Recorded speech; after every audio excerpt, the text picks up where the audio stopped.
نحمده ونصلي ونسلم على رسول الكريم اما بعد فاعوذ باللہ من الشیطان الرجیم بسم اللہ الرحمن الرحیم۔ ناظرین، آج آپ کے سامنے ایک انتہائی اہم مسئلہ ذکر کرنا ہے، اور یہ مسئلہ سماعت کرنا ہر شخص کے لیے لازم ہے تاکہ ہر شخص کو اس کا علم ہو جائے۔ ہمارے 90% لوگ ایسے ہیں جن کو اس مسئلے کی حقیقت کا علم نہیں ہے، اور وہ بہت ساری غلطیاں کر بیٹھتے ہیں جس بنیاد پر ان کو بہت زیادہ گناہ ہوتا ہے، بلکہ بعض صورتوں میں تو وہ کفر میں چلے جاتے ہیں۔ ناظرین، مسئلہ سننے سے پہلے ایک احتیاط اور ایک اصول سماعت کر لیں تاکہ آپ کو بعد میں مسئلہ سمجھنے میں آسانی ہو جائے۔ ناظرین، یہ بات یاد رکھیے کہ جس دین کو ہم نے قبول کیا ہے، دین اسلام کو، یہ ہمارا دین ایسا ہے جو ہر بندے کی ہر طرح کی ضروریات اور معلومات کا خیال کرتا ہے، اور ہر طرح کے انسان کی ہدایت اور رشد کا پیکر بن کے اور ان کے لیے راہ ہموار کرتا ہے۔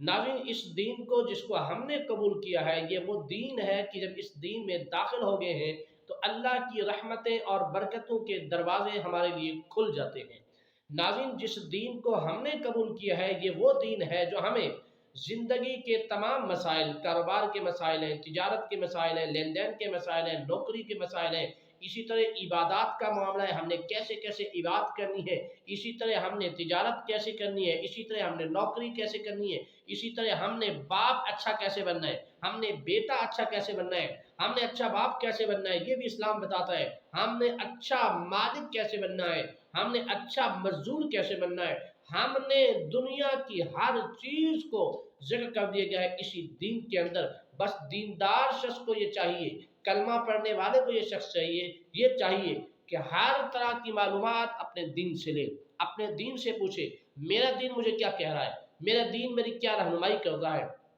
اگر اس کو یہ علم ہو جائے کہ میرا دین کیا رہنمائی کر رہا ہے، یقین جانیے اس بندے کے لیے پھر دنیا کی کوئی چیز اس کے سامنے قدر و قیمت والی نہیں ہوگی۔ اس کی نظر صرف اور صرف اس دین پر ہوگی، اور وہ دین ہی اس کی رہنمائی کرے گا، دین ہی اسے فوکس دلائے گا۔ تو ناظرین، ہر معاملے میں ہمیں دین سے رہنمائی لینی چاہیے، کبھی بھی عقل سے بات نہیں کرنی چاہیے، لوگوں کے مزاج کو نہیں دیکھنا چاہیے، لوگوں کے رویوں کو نہیں دیکھنا چاہیے، لوگ کیا سمجھیں گے، کیا کہیں گے، ہمیں اس کی خبر نہیں کرنی چاہیے۔ ہمیں یہ دیکھنا چاہیے ہمارا دین ہمیں کیا کہتا ہے، ہماری شریعت ہمیں کیا کہتی ہے، ہمارے نبی نے ہمیں کیا فرمایا ہے، ہمیں صحابہ کرام نے کیا فرمایا ہے، ہمیں صرف اور صرف اسی پہ فوکس کرنا چاہیے۔ تو ناظرین، آج کی اس ویڈیو میں جو میں آپ کو بتانے والا ہوں کہ 90% لوگ ایسے ہیں، بلکہ بعض صورتوں میں تو 100% بھی ہو سکتے ہیں کہ جن کو اس غلطی کے احساس کا بھی پتہ نہیں ہے، وہ اس غلطی کا احساس بھی نہیں کرتے، یعنی وہ نماز میں کھڑے ہوتے ہیں اور نماز میں کھڑے ہو کے ان کا وضو ٹوٹ گیا، اب وہ عقل سے سوچتے ہیں کہ اگر میں نے وضو تو ٹوٹ گیا ہے، اب میں گیا تو مجھے لوگ کیا کہیں گے،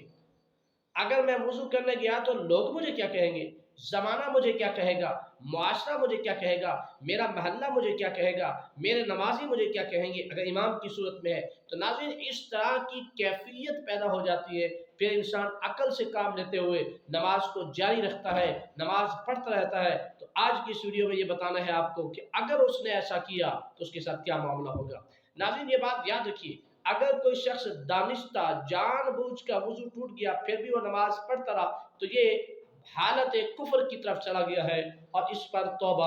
لازم ہے۔ اسی طرح لوگ یعنی کافرانہ عمل اس نے کیا ہے، اسی طرح اگر اس نے نماز کو ترک نہیں کیا، چونکہ اس کا وضو ٹوٹنے سے نماز اس کی ختم ہو گئی ہے، اب اس کی نماز آگے نہیں ہے، تو اس لیے سب سے بہتر طریقہ یہی ہے کہ نماز وضو ٹوٹی ہے، وضو ٹوٹنے سے ہی وہ نماز ٹوٹ گئی ہے، اب اس کو باہر آ جانا چاہیے، وضو کرنا چاہیے، پھر دوبارہ نماز میں شامل ہونا چاہیے، بجائے اس کے کہ وہیں کھڑا رہے۔ اس کی نماز بھی نہیں ہوگی اور ساتھ میں گناہگار بھی ہوگا۔ اگر لوگوں سے شرم کر رہا ہے کہ لوگ مجھے کیا کہیں گے، تو میں نے عرض کیا کہ ہمیں لوگوں سے نہیں دیکھنا، ہمیں اپنے دین سے پوچھنا چاہیے، ہمیں ہماری شریعت سے پوچھنا چاہیے، ہمیں ہمارے قرآن سے پوچھنا چاہیے، ہمیں ہمارے نبی سے پوچھنا چاہیے کہ اس بارے میں ہم کیا کہیں۔ تو ہمارا دین، ہمارا قرآن یہ کہتا ہے کہ ہمیں کسی کا شرم نہیں کرنا، بل ہم نے یہ کرنا ہے، نماز ہماری ٹوٹ گئی ہے، اب جا کے وضو کرے اور دوبارہ نماز پڑھے۔ اللہ پاک ہمیں سمجھنے